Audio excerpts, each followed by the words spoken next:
በስመ አብ ወወልድ ወመንፈስ ቅዱስ አሐዱ አምላክ አመ እስራ ወሰብኡ ለታኅሣሥ በዛቲ ዕለት ኮነ ሰማዕተ ቅዱስ አባ አብሳዲ ኤጲስቆጶስ።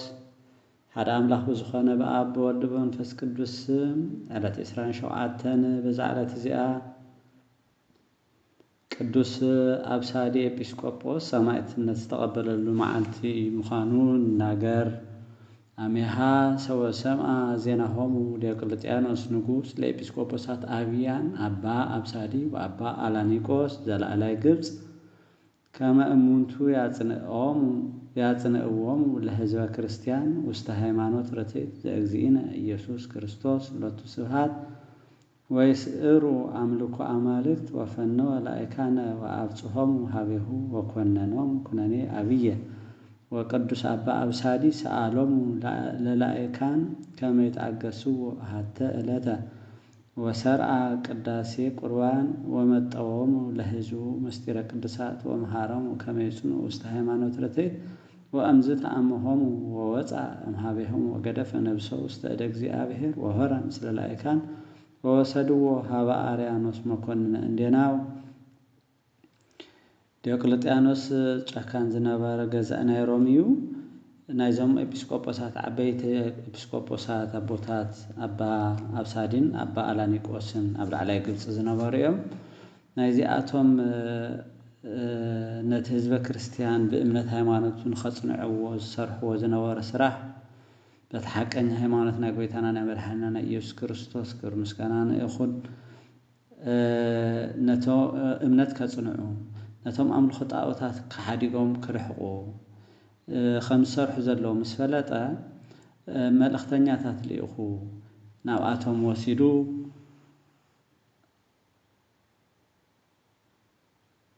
መከራ ናብ ባዕሉ ወሲዱ መከራ ንኸብፅሐሎም ነቶም ልኡኻት ይልእኽ።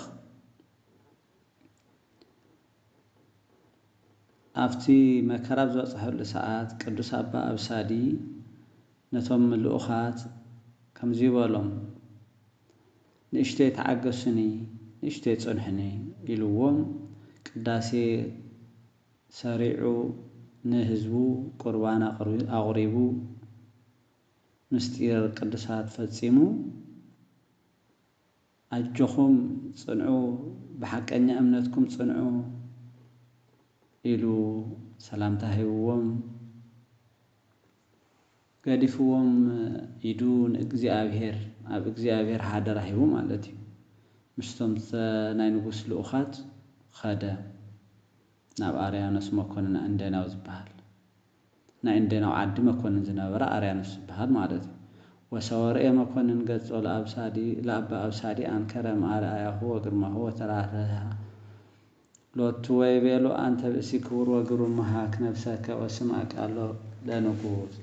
ናይቱ እንደናው ዝነበረ መኮንን ምስ ረአዮ ግርማ ሞገሱ ተደኒቁ ራህሪህሉ ድማ ኣታ ክቡር ሰብኣይ ነፍስኻ ድሕን ቃል ንጉሥ ስማዕ በሎ። ወአውሳ ቅዱስ አብሳዲ ወይቤ አንሰ ይሰምዕ ትእዛዘ ንጉሥ ወኢይዌልጥ መንግሥተ ሰማያት በሕይወተ ዘዓለም ኃላፊ ወኮነ ማእከሎሙ ብዙሕ ተዋስኦት ወሰውዒተ መይጠ እምክሩ ሰናይ አዘዘ መኮንን ከመ ይኮንንዎ በመንኰራኵር ወይደይዎ ውስተ እቶነ እሳት ወዘንተ ኩሎ ተአገሰ ወእግዚአብሔር አንስኦ ጡየ ዘእንበለ ሙስና ወእምዝ አዘዘ ከመ ይምትሩ ርእሶ በሰይፍ ወሰሚዑ አባ አብሳዲ ተፈስሐ አብየ ፍስሐ ወለብሰ ልብሰ ክህነት ወሰፍሐ ደዊሁ ወመጠወ ክሳዶ ለሰይፍ ወመተርዎ ርእሶ ክብርተ ወነስአ አክሊለ ስም በመንግሥተ ሰማያት።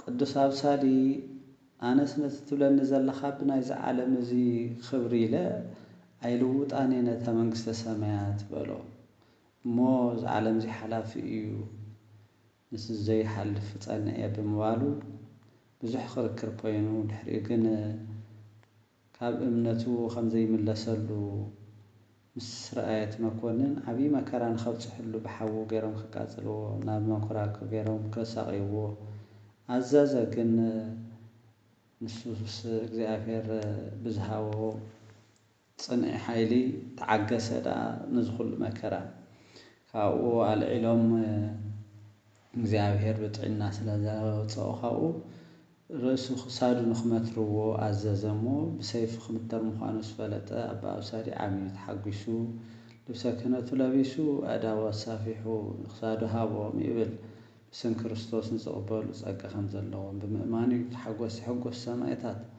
ሞ ክሳዱ መቲሮሞ አክሊል ሰማዕትነት ተቐቢሉ ኣብ መንግስተ ሰማያት ዓረፈ። ምስጋና ንእግዚአብሔር ይኹን። ጸሎቱ እግዚአብሔር ይምሐረና በረከቱ ምስኩላትና ዘለዓለም ትንበር አሜን። ሰላም ለክሙ ኤጲስቆጶሳት ዘግብፅ አባ አብሳዲ ወአላኒቆስ አብያጽ እምታምልኩ እብነ ወእምትስግዱ ለእጽ ዘአጥዋዕክሙ ረዊፀ እንበለ ተአቅፎ ወዳይጽ መንገደ መጥባሕ ትበሊህ ወእሳት ውቁጽ ወዛቲ ዕለት ተዝካሮም ለአባ ፊልጶስ ወአባ በግኡ ወተፍጻሚተ ሰማዕት ኖላዊ ወተዝካረ ስቅለቱ ለመድኃኒነ። በዛ ዕለት እዚኣ ዝኽሪ ናይ አባ ፊልጶስን ናይ ሰማዕታት ፍጻሜ ዝኾነ ናይ አባ በግኡን ናይ አባ ፊልጶስን ከምኡ እውን ናይ ፍጻሜታት ናይ ሰማዕታት ፍጻሜ ተባሂሉ እውን ዝጽዋዕ ኖላዊ መዘኻኸሪኦም ለመዓልቲ እዩ። ናይ ጎይታና ናይ መድኃኒና ናይ ኢየሱስ ክርስቶስ ጥንተ ስቅለት ንሓስበሉ ቤዛና ዝተኸፈለሉ መዓልቲ ንዝክረሉ በዓል መድኃኒ ዓለም እውን እዩ። ክብርን ምስጋናን ንእግዚአብሔር ይኹን ሎምን ዘለዓለምን አሜን።